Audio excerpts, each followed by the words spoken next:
안녕하십니까. 오늘은 부조와 선지자 제12장 가나안의 아브라함입니다. 이 제목으로 창세기 13장에서부터 18장까지 이 책은 커버하고 있습니다. 그런데 오늘은 13장, 14장, 15장에 해당되는 부분만 살펴보려고 합니다. 창세기 16장과 17장은 이제 아브라함이 이삭을 번제로 드리는 그 아브라함의 믿음의 시험장에서 함께 살펴보도록 하고요. 18장은 이 책의 제14장인 소돔의 멸망 때 함께 살펴보도록 하겠습니다. 13장을 보면 이제 아브라함이 애굽에 내려갔다가 다시 가나안으로 돌아오지요. 그리고 가나안으로 다시 돌아와서 아브라함의 삶이 시작되는 이야기가 나오는데, 아브라함이 갈 때 우르에서 나올 때 누가 함께 동행했습니까? 롯이 함께 동행했죠. 이제 아브라함도 가장으로서 그의 소유가 늘어나고 롯도 이제 한 사람의 가장으로서 그의 소유가 늘어나죠. 그들의 가축이 서로 늘어나면서 두 사람이 서로 동거하지 못할 지경에 이르게 됩니다. 이때 우리가 잘 아는 굉장히 유명한 이야기가 나오지요. 아브라함이 그 가나안 땅을 선택하는 그 선택의 우선권을 조카 롯에게 양보합니다. 내가 우하면 내가 좌하고 내가 좌하면 내가 우하리라. 제가 고등학교 때 처음 교회 나와서 성경을 처음 읽는데 아브라함이 아저씨가 이렇게 하는데 그 조카 롯이 이 말을 듣고 롯이 눈을 들어 요단 온들을 바라보니 하는 구절을 읽으면서 제 속으로 야, 이놈 참 나쁜 놈이다, 그렇게 생각하면서 이 성경을 처음 읽었던 기억이 늘 새롭습니다. 왜냐하면 한 성씨 집안의 한 지손의 종손인 저는 어릴 때부터 어른들한테 어떻게 해야 된다는 말을 늘 들으며 이렇게 성장했기 때문에 야, 아저씨가 이야기하는데 뭐 눈을 들어? 이렇게 눈을 내려도 시원찮은데 그런 마음으로 읽었던 생각이 납니다. 여하튼 롯이 이 비옥한 요단들을 택하죠. 아브라함이 이 땅의 그 선택의 우선권을 양보하는 일은 절대로 쉬운 일이 아니었습니다. 왜냐하면 그 땅은 하나님이 그에게 주심하고 하신 약속의 땅이었기 때문이죠. 여하튼 아브라함이 양보했습니다. 그리고 롯이 그 좋은 땅, 비옥한 땅, 아주 에덴 같고 뭐 이렇게 했던 그 좋은 땅을 택하여 둘이 헤어져서 롯이 떠납니다. 이 롯이 떠난 다음에 여호와께서 아브라함을 찾아오시죠. 그리고 여호와께서 아브라함에게 너는 눈을 들어 이 모든 것을 바라보라, 이렇게 말합니다. 롯이 눈을 들어 좋은 땅을 택했는데 하나님께서 아브라함에게 눈을 들어 바라보라, 이렇게 말씀하시죠. 왜 그랬을까요? 제 상상입니다만 아마도 롯에게 막상 양보했지만 롯이 좋은 곳을 택하여 떠난 다음에 아브라함의 마음이 조금 착잡했는지 모르겠습니다. 그래, 조카 잘 갔다, 잘 살아라, 뭐 그렇게 하면서도 하나님께서 내게 약속하신 거 이루어 주시겠지 하고 믿음으로 기도하는 그런 마음이었을 겁니다. 그래서 하나님께서 아브라함을 찾아오셔서 너는 눈을 들어 이 모든 것을 바라보라, 이렇게 말씀하시죠. 14절에 보면 13장 14절에 눈을 들어 너 있는 곳에서 동서남북을 바라보라 라고 말씀하신 다음에 그가 보는 그 땅을 그와 그의 후손에게 주시겠다고 약속을 하십니다. 그리고 동시에 그의 후손을 땅에 티끌같이 만들어 주시겠다는 약속을 반복하십니다. 아브라함을 위로하고 그에게 용기를 주기 위함이죠. 이후에 14장을 살펴보게 되면 여러분이 성경 창세기 14장 1절부터 읽어보게 되면 복잡한 나라들과 왕들의 이름들이 나옵니다. 이 왕들은 다 메소포타미아, 이 가나안 북부 지역의 메소포타미아를 중심으로 한 신할왕 아므라벨과 뭐 등등으로 시작되죠. 엘람왕 누구와 뭐 등등이, 즉 네 왕이, 그 다음에 이 가나안 북쪽 지역의 네 왕이 이 사해를 중심으로 한 가나안 남쪽 지역의 5 왕들과 전쟁하게 되었다는 복잡한 이야기가 나옵니다. 그런데 이 기사가 여기 왜 기록되어 있는가 하면 그 사건의 끝에 가서 결국 네 왕과 5 왕의 전쟁의 결과로 5 왕 동맹군이 패배하게 되었고 그 5 왕 동맹군 중에 소돔 왕이 포함되어 있었습니다. 그래서 소돔이 패배함으로 저 가나안 북쪽에 있던 메소포타미아 지역에 있던 그 네 동맹 왕들이 소돔에 침입하여 소돔에 살고 있던 롯을 사로잡아갔다. 이 이야기를 하기 위해 이 네 왕과 5 왕의 이 전쟁 기사가 나오죠. 아까 조금 전에 말씀드렸던 창세기 13장을 보면 롯이 요단 온들을 택한 다음에 아주 중요한 구절이 하나 나오지요.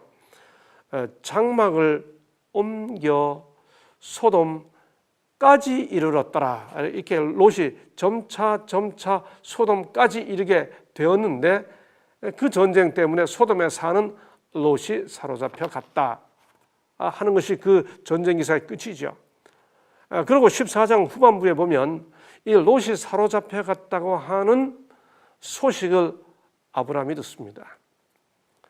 아브라함 입장에서 조금만 이렇게 억한 마음을 가지고 있었다면 그 고얀 놈, 그렇게 삼촌이 양보하는데 지가 먼저 택해서 가더니 고약한 일을 당했네, 뭐 이렇게 생각할 수도 있었겠지만 아브라함에게는 전혀 그런 마음이 없었기 때문에 이 소식을 듣자마자 곧바로 그 롯을 찾아 출발하지요.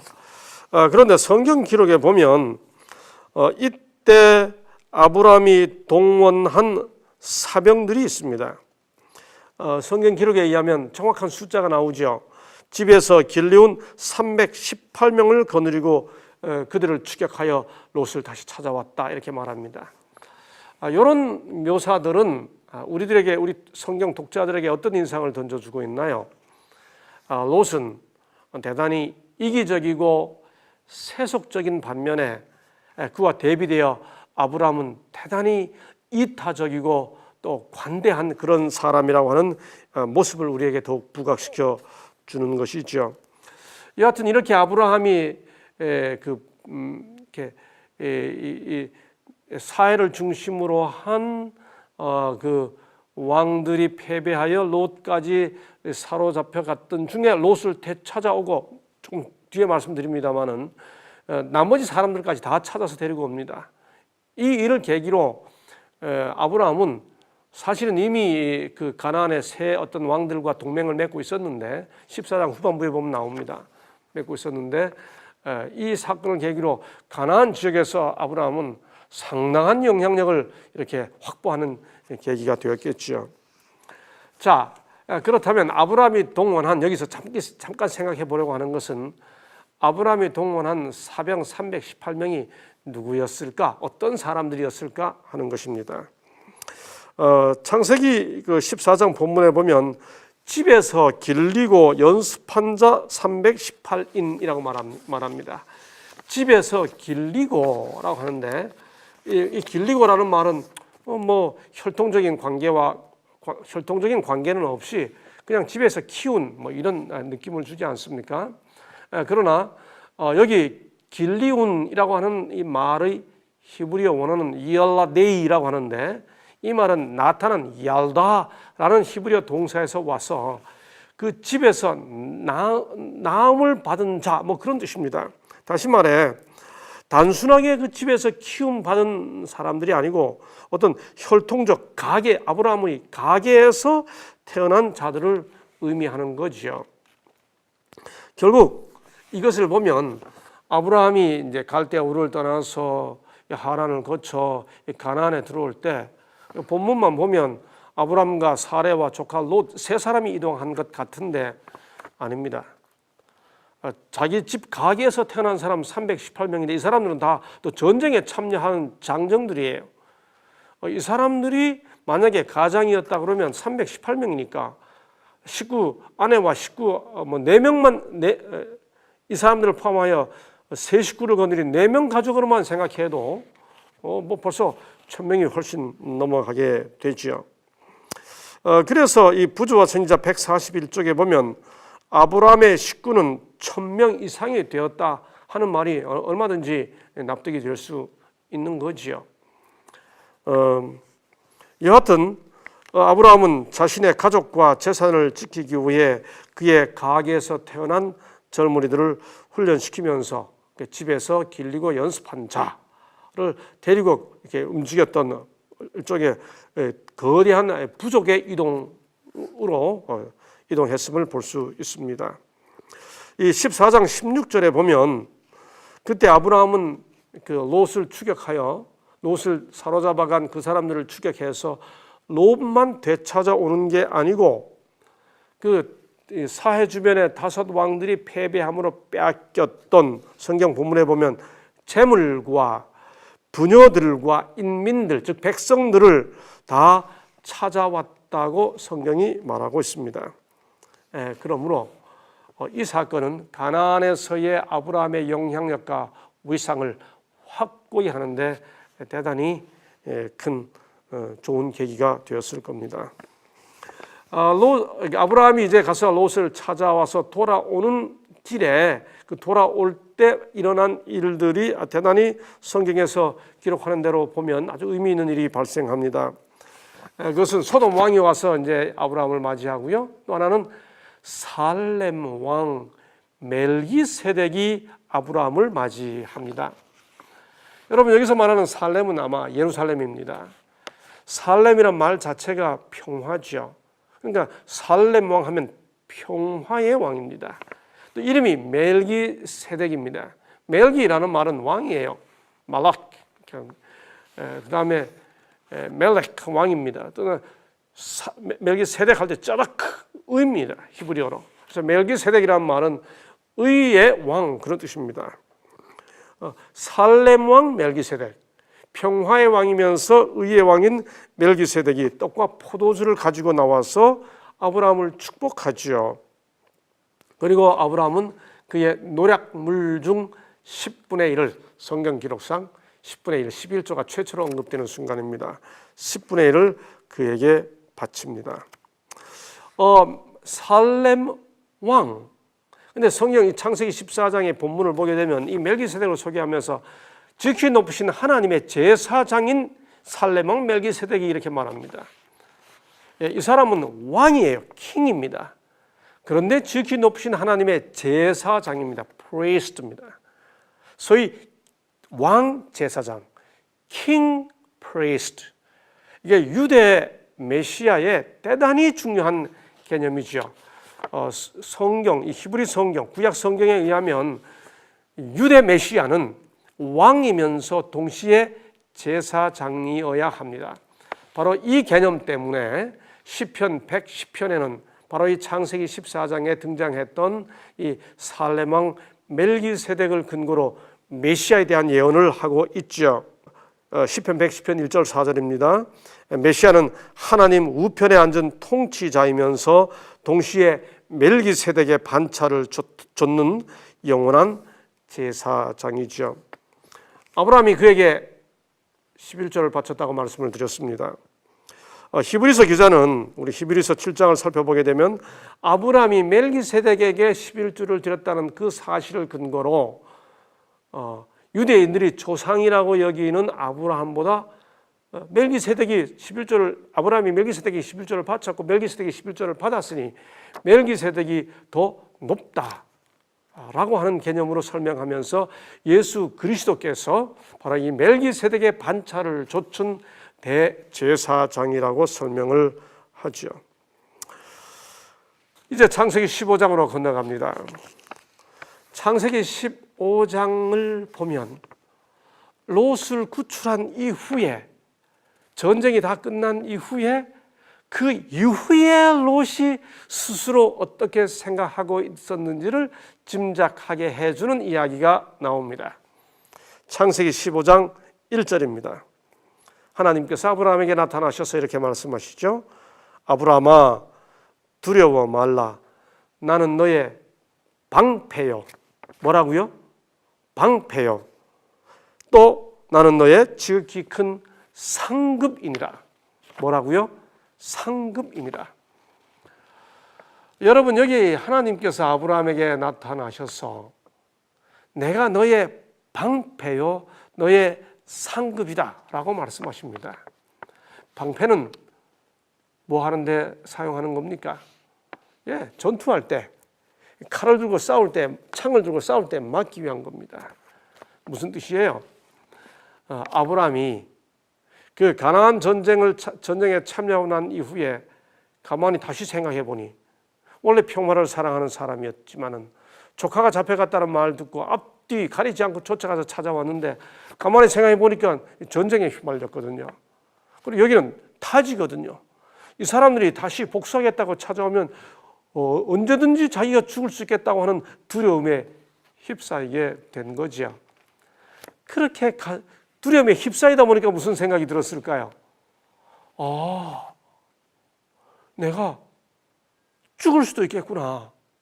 내가 죽으면 하나님께서 나를 갈대우르에서 불러내실 때 큰 민족의 조상이 되게 해주겠다고 약속했는데 내가 죽으면 어떡하지? 그러면 이 약속은 어떻게 이루어지지? 뭐 이런 두려움에 쌓이게 됐겠죠. 그러니 하나님께서 그런 아브라함에게 나타나셔서 내가 너의 방패요. 아브라함아, 걱정하지 마라. 내가 너 전쟁에서 너 지켜줄게. 내가 너의 상급이니라. 아브라함아, 걱정하지 마라. 내가 너한테 약속한 거 지켜준다니까. 이렇게 위로하시는 거지요. 아브라함이 이제 정신 차리고 생각해 보니까 겁이 나는 겁니다. 칼 맞아 죽을 수도 있겠다고 하는 생각이 든 거지요. 응급결에 조카 때문에 가나안 전쟁에 참여했습니다만은 정신 차리고 생각해 보니까 겁이 난 거지요. 이때 아브라함의 심정에 대해 부조와 선지자 136쪽은 이렇게 설명합니다. 아브라함은 기쁨으로 그의 장막과 양떼에게 돌아왔으나 그의 마음은 괴로운 생각들로 불안하였다. 그가 쳐부순 군대들이 속하였던 민족들은 틀림없이 또다시 가나안을 침략하고자 할 것이며 자신을 그들의 복수의 특별 목표로 삼고자 할 것이다. 지금은 그 예언의 약속이 성취될 후사를 바랄 수도 없었다. 자기는 죽을 수도 있고 하나님이 약속하신 후사를 바랄 수도 없는 상황이고 이렇게 해서 하나님께서 방패요 상급이니라 이렇게 위로하시는 거죠. 여러분, 그런데 하나님께서 아브라함에게 내가 너의 방패요 내가 너의 상급이니라 하는 말씀을 하시자마자 아브라함이 뭐라고 반응을 하나요? 15장 2절 3절에 보면 아브라함 마음이 얼마나 초조하고 두려웠고 급했는지 알 수 있습니다. 주 여호와여, 무엇을 내게 주시려나이까? 나는 무자하오니. 아브라함의 모든 관심이 자식에게로 몰려가 있음을 확인시켜 주죠. 나는 무자하오니. 그 다음 뭐라고 그럽니까? 이 나의 상속자는 이 다메섹 엘리에셀이니이다. 주께서 내게 씨를 아니 주셨으니 내 집에서 길리운 자가 나의 후사가 될 것이니이다. 내가 죽으면 아들 낳긴 다 틀렸구나. 주께서 내게 씨를 주지 아니하셨으니 그저 이 다메섹 엘리에셀 이 종으로 나의 후사를 삼겠습니다. 여러분, 이거 아브라함이 믿음이 좋아하는 말 아닙니다. 지금 두려움에 빠진 아브라함이 하나님께 지금 보채는 말입니다. 빨리 아들 주세요. 뭐 그런 말입니다. 나 자식 없습니다. 뭐 그런 뜻이죠. 이 말은 아브라함의 생각과 심정을 그대로 드러냅니다. 그는 자기가 죽으면 자식에 대한 약속이 이루어질 수 없다는 생각에 초조해진 것이죠. 그래서 종 엘리에셀을 상속자로 삼겠다고 말합니다. 이런 생각은 당시 이제 고고학을 살펴보게 되면 당시의 고대의 어떤 사회적 관습으로는 아주 합법적인 것이었습니다. 그러나 아브라함의 제안은 결코 진심이 아니었습니다. 조금 전 말씀드린 것처럼 하나님을 하나님께 보채는 말이죠. 하나님이 그 아브라함의 심정 다 알아보았습니다. 그리고 그렇게 초조해진 아브라함의 보채는 심정 하나님 받아주십니다. 그래서 그에게 이렇게 확실한 말씀을 주십니다. 창세기 15장 4절이죠. 그는 내 후사가 아니라 내 몸에서 날 자가 내 후사가 되리라. 아브라함이 듣고 싶은 말은 이런 말입니다. 이제 75살이 넘은 이 할아버지에게 큰 민족의 조상이 너무 구름 잡는 약속이에요. 내 몸에서 날 자. 이 약속을 들을 때 아브라함이 아마 이 기쁨의 웃음, 희열을 참기 어려웠을 겁니다. 너로 큰 민족을 삼게 해주겠다는 약속보다는 훨씬 더 구체화된 거죠. 이제 그는 비록 늙었지만 그가 아들을 낳을 것이라는 약속을 아주 분명히 얻었습니다. 하나님은 아브라함에게 큰 민족을 이루어 주시겠다고 약속했습니다. 그리고 그 약속을 확인하기 위해 몇 가지 실증을 보여주셨습니다. 그렇게 말씀하신 다음에 하나님이 성경 본문 보면 아브라함을 밖으로 데리고 나갔다 그랬습니다. 그러니 아마도 아브라함이 장막 속에 있을 때 이상 중에 하나님이 아브라함에게 나타나셨죠. 그리고 장막 밖으로 나가서 하늘 별을 보여줍니다. 그러면서 뭐라고 말씀하시죠? 이 뭇별같이 아주 큰 민족의 조상이 뭇별같이 많은 큰 후손을 너에게 줘서 너로 하여금 큰 민족을 이루게 하겠다라고 말씀하시죠. 여러분, 하나님께서 아브라함에게 큰 민족의 조상이 되겠다고 하는 약속을 하시면서 세 번의 직유법을 쓰세요. 같이. 그런데 그게 뭔지 아세요? 창세기 13장 16절에 보면 땅의 티끌같이, 창세기 22장 17절에 보면 바닷가의 모래같이, 그 다음에 여기 창세기 15장에 보면 하늘의 뭇별같이, 그러니까 땅의 티끌, 바닷가의 모래, 하늘의 별같이 아브라함을 큰 민족 삼아 주시겠다고 약속하시죠. 아브라함이 약속을 믿었습니다. 그리고 이 아브라함의 믿음을 하나님께서 의롭게 여기셨죠. 우리가 갈라디아서에 보면 아브라함이 할례를 받기 전에 하나님을 믿었고 그 믿음을 하나님께서 의롭게 여기셨다라고 이 믿음으로 말미암는 의를 설명할 때 이 창세기의 사건을 이제 예로 들죠. 그리고 7절에 보면 하나님은 15장 7절입니다. 하나님은 아브라함에게 나는 이 땅을 내게 주어 업을 삼게 하려고 한다는 말씀을 주십니다. 후사에 대한 약속을 분명하게 하신 다음에 하나님은 땅에 대한 약속을 다시 확언해 주시는 거죠. 아브라함은 여기에 대해서도 확증을 받기를 기대합니다. 그래서 하나님께 이렇게 또 묻죠. 주 여호와여, 내가 이 땅으로 업을 삼을 줄을 무엇으로 알리이까? 15장 8절입니다. 하나님은 이런 아브라함에게 다시 증거를 주십니다. 그것은 뭔가 하면 당시 사람들 사이에서 어떤 언약을 체결할 때 했던 똑같은 의식을 하나님께서 직접 사람의 수준으로 내려오셔서 아브라함과 언약을 체결하시는 거죠. 3년 된 이렇게 송아지 3년 된 이렇게 해서 제물들을 준비해 가지고 그걸 쪼개라고 말씀하시죠. 아브라함이 그렇게 제물을 준비합니다. 하나님께서 그렇게 아브라함이 제물을 준비하자, 이것은 일종의 뭐라고 그러나요? 협정 비준 방식입니다. 쪼갠 그 제물 사이로 지나가는 것 하신 다음에 하나님께서 거기에 이 땅을 받게 되는 것이 당장 이루어질 일이 아니고 400년 후에 혹은 4대 만에 돌아오리라, 이런 말씀을 하신 다음에 그 사이를 지나가시죠. 횃불이 지나갑니다. 여러분, 우리가 구약에 나오는 언약, 사실 성경의 핵심 사상이 언약입니다. 우리가 구약, 신약 아닙니까? 언약입니다. 이 언약이라는 히브리 원어가 브리트라고 합니다. 이 브리트라고 하는 이 히브리어 단어가, 그래서 많은 구약학자들의 견해에 의하면 이 카라트, 자르다라고 하는 이 동사에서부터 비롯되었다고 생각합니다. 이렇게 재물을 잘라서 반으로 쪼개는 것으로부터 이 언약이 시작되었기 때문에 브리트라고 하는 단어가 이 카라트라는 단어와 연관이 있다는 거죠. 같은 맥락에서 하나님은 예레미야 시대에도 이스라엘 백성들을 향해서 이렇게 말합니다.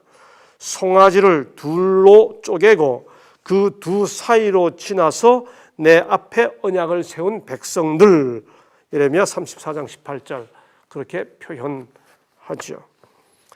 하나님은 그때 조금 전에 말씀드린 것처럼 아브라함에게 그 후손이 400년 동안의 이방에서 계기될 것과 그 이후에 4대 만에 가나안으로 돌아올 것을 말씀하십니다.